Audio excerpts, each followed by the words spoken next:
Hello everyone, welcome to Internet Learning. Hope you all are doing well. So today we are going to start with chapter number 3 of class 8 history, and the chapter's name is Ruling the Countryside. So first of all, if you haven't watched the earlier chapters, then please click on the I button. There you will find the playlist. And if you are new to the channel, then please subscribe it and don't forget to press the bell icon so that you never miss an update. So let's start with our today's chapter, Ruling the Countryside. So first of all, what is the meaning of ruling?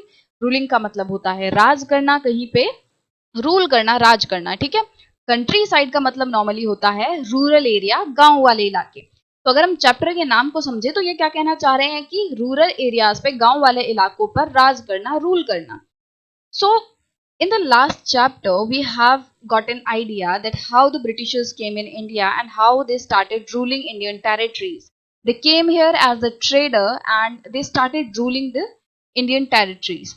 So in the last chapter we have discussed, like we got an overview how the Britishers came and how they started ruling here. But now from this chapter we are going to get into a little detail that whatever happened, how it happened, कि जो कुछ भी हुआ वो किस तरीके से हुआ। तो हम थोड़ा सा डिटेल में अब जाके पढ़ने वाले हैं कि जो ब्रिटिशर्स आए तो क्या क्या इवेंट्स हुए, उन्होंने क्या क्या चीजें की। वैसे फर्स्ट चैप्टर में भी हम काफी कुछ जान चुके हैं, बट वो ओवरव्यू था एक तरीके से, right. So let's start. The company becomes the diwan. So again in the last chapter we discussed in a section that company got the diwani, and there we learned that after getting the diwani, the company got the access to the Bengal provinces revenues, की जो Bengal province के revenues होते हैं, जो उनको पैसा मिलता था, अब कंपनी को उसकी एक्सेस मिल चुकी थी। मतलब कि कंपनी अब बंगाल के जो भी रेवेन्यू है उसको इस्तेमाल करके अपने खर्चों को फाइनेंस कर रही थी, अपने खर्चे चला रही थी। And the money it use to get from the England, जो उसे गोल्ड और सिल्वर पहले इंग्लैंड से मिलता था, अब वो भी आना बंद हो गया था जब कंपनी को दीवानी मिली। और इस वजह से क्या हुआ कि अब वो उनके पूरे जितने भी खर्चे थे कंपनी के, वो दीवानी के चलते बंगाल प्रोविंस के खर्चों से, जो भी उनका रेवेन्यू था, उससे चला रहे थे। सो ये तो हमने बात की पिछले चैप्टर की। अब यहाँ पे पढ़ते हैं, यहाँ पे इन्होंने क्या बताया हुआ है। On 12 August 1765 the Mughal emperor appointed the East India Company as the diwan of the Bengal. So 12 अगस्त 1765 में क्या हुआ, जो मुगल एम्परर था बंगाल का, उसने ईस्ट इंडिया कंपनी को बंगाल का दीवान बना दिया। एंड व्हाट इज दीवान? दीवान एक तरीके से एक पोजीशन है, जैसे कोई मिनिस्टर बन जाते हैं, है ना। एक बहुत ही इंपॉर्टेंट पोजीशन है बंगाल के, मतलब किसी भी पॉलिटिकल सिस्टम में, ठीक है। The actual event most probably took place in Robert Clive's tent. जो एक्चुअल इवेंट है वो मोस्ट प्रोबेबली लिखा है कि मतलब जहां तक उम्मीद है वो रॉबर्ट क्लाइव का जो टेंट था उसी में हुआ था। विद अ फ्यू इंग्लिशमैन, वहां पे कुछ अंग्रेज थे, कुछ इंडियंस थे एज विटनेस, ठीक है। मतलब जहां पे जब ईस्ट इंडिया कंपनी को दीवानी दी गई मुगल एम्परर द्वारा, तब वहां पे कुछ इंग्लिशमैन थे, कुछ अंग्रेज थे, कुछ इंडियंस थे विटनेसेस के तौर पे। विटनेस मतलब क्या होता है? गवाह के तौर पे कि हाँ ये चीज हुई है, ठीक है। तो ये कब की बात हो रही है? जब दीवानी दी गई थी, और ये रॉबर्ट क्लाइव के टेंट में शायद दी गई थी। But in the painting above, the event is shown as a majestic occasion taking place in a grand setting. But आप इस पिक्चर में देख सकते हो कि इस पिक्चर में ऐसा दिखाया हुआ है कि ये जो दीवानी दी जा रही है, this is the ruler of Bengal, the emperor of Bengal, and he is giving diwani to the East India Company. So this official is some official of East India Company and he is receiving the Diwani from the Mughal Emperor. But जैसा कि हमने इसमें पढ़ा कि जहां तक अंदाजा है वहां तक ये जो पूरा सिस्टम था, ये जो इवेंट हुआ ईस्ट इंडिया कंपनी को जब दीवानी मिली, तो ये सिस्टम जो है ये किसी टेंट में हुआ था, रॉबर्ट क्लाइव के नॉर्मल टेंट में हुआ था, और ज्यादा लोग नहीं थे, कुछ इंग्लिशमैन कुछ इंडियंस थे।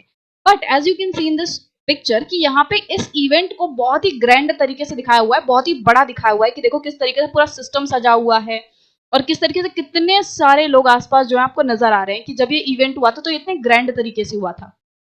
तो मतलब ये है कहने का कि जो पिक्चर्स वगैरह है ना, ये जरूरी नहीं है कि हर चीज सच ही दिखाएं, क्योंकि हो सकता है जो पेंटर्स वगैरह हैं वो अपने जो उनके मास्टर हैं, जैसे जो ईस्ट इंडिया कंपनी वाले हैं, उनको बहुत ही ग्रैंड दिखाने के लिए, इस चीज को बहुत ही बड़ा दिखाने के लिए वो अपनी मर्जी से कुछ भी बना सकते हैं। ये तो पेंटिंग है ना, ये कोई पिक्चर थोड़ी है कि जो हुआ एज इट इज क्लिक कर लिया। तो हो सकता है कई बार की जो पिक्चर्स बनाई हुई हैं, पेंटिंग्स हैं, ये एकदम सच ना दिखाएं। The painter was commissioned by Clive to record the memorable event in Clive's life. तो ये पेंटर, जिस पेंटर ने ये पेंटिंग बनाई है, उस पेंटर को रॉबर्ट क्लाइव ने बुलाया था ताकि वो पेंटर क्लाइव की लाइफ का ये जो बहुत ही मेमोरेबल इवेंट था उसको रिकॉर्ड कर सके, उसको पेंट कर सके। The grant of Deewani clearly was one such event in British imagination.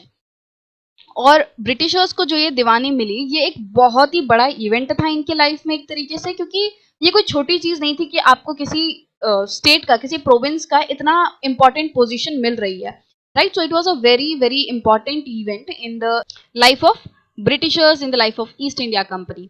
As Diwan, the company became the chief financial administrator of the territory under its control. जब company दीवान बन गई तो उसके क्या फायदे हुए?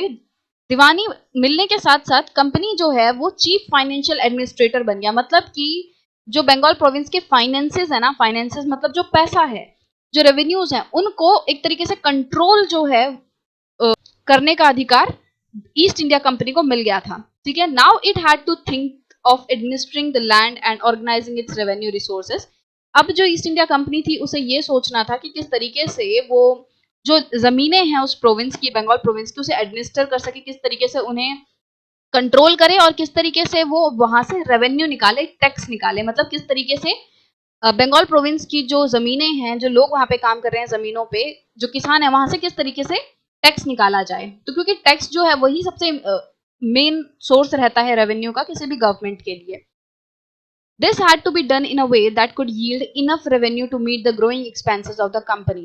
तो अब दीवानी मिलने के साथ उसको जो चीफ फाइनेंशियल एडमिनिस्ट्रेटर बन गए थे वो, मतलब कि फाइनेंसेस की एक्सेस हो गई थी और उनका काम क्या था कि वो इस तरीके से सब चीज को एडमिनिस्टर करें, इस तरीके से सब कुछ को संभालें कि जो रेवेन्यूज हैं वो ज्यादा से ज्यादा आ पाए। और ये सभी इन्हें इस तरीके से करना था ताकि वो इतने रेवेन्यूज कलेक्ट कर पाए कि वो अपनी कंपनी के जो पर्सनल एक्सपेंसेस हैं उसको वो आसानी से वहां से पूरा कर पाए।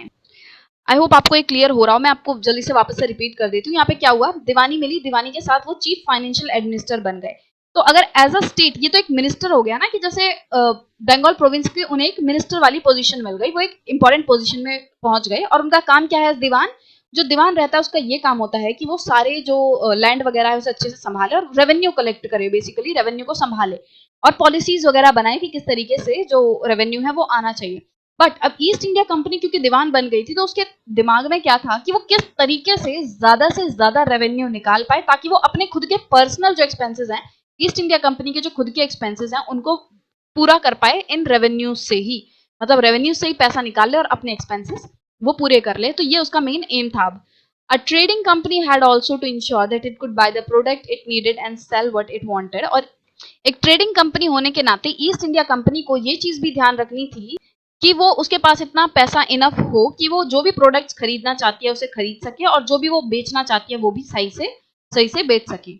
Over the years the company also learn that it had to move with some caution. और ओवर द ईयर्स मतलब कि समय के चलते कंपनी को भी ये समझ आ गया था कि वो जो भी काम करेगी ना उसे बहुत ही सतर्क रह के, बहुत ही कॉशियस होके काम करना पड़ेगा। मतलब कि ऐसा नहीं कि भाई कुछ भी मतलब बिना टेंशन के कुछ भी कर दिया, नहीं, उसे थोड़ी टेंशन लेनी पड़ेगी, थोड़ा सावधान जो है वो रहना पड़ेगा कोई भी कदम उठाने से पहले।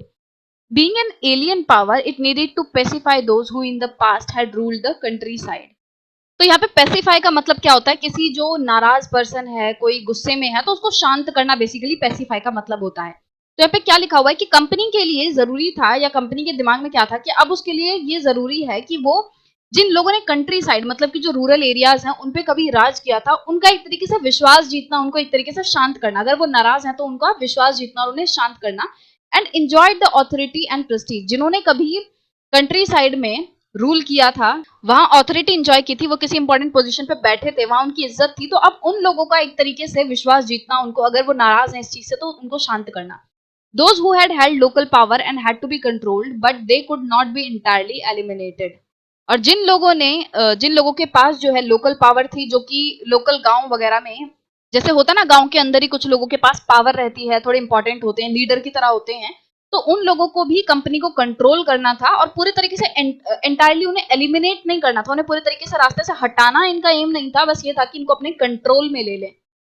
बट अब सवाल ये खड़ा होता है कि ये सब होगा कैसे, कंपनी जो है ये सब कैसे करेगी, किस तरीके से जो पुराने रूलर्स हैं उनको शांत करेगी, किस तरीके से जो लोकल पावर्स हैं, लीडर्स हैं, उनको अपने कंट्रोल में लाएगी। अब इस चैप्टर में हम यही देखेंगे कि जो कंपनी है उसने किस तरीके से कंट्री साइड मतलब कि जो रूरल एरियाज हैं उन्हें कॉलोनाइज किया, उनको अपने अंडर लिया, किस तरीके से उसने अपने रेवेन्यू के रिसोर्सेज है उन्हें ऑर्गेनाइज किया, मतलब किस तरीके से उसने पॉलिसीज वगैरह बनाई, किस तरीके से उसने ज्यादा से ज्यादा टैक्स कलेक्ट करने के तरीके ढूंढे। Redefine the rights of people, लोगों को जो अधिकार मिले हुए हैं उन्हें रीडिफाइन किया, उन्हें वापस से एक तरीके से डिफाइन किया कि लोगों के राइट क्या होने चाहिए, लोगों को किस किस तरीके के हक हैं। And produce the crops it wanted, और किस तरीके से कंपनी ने उन क्रॉप्स को लोगों से उगवाया जो कि वो चाहती थी। You will get to know all these things in this chapter. So basically in this video we got the introduction and an overview what we are going to read in this chapter, and I hope you will be able to connect with this section because we have covered pretty much that we covered in the last chapter. It was kind of revision of that.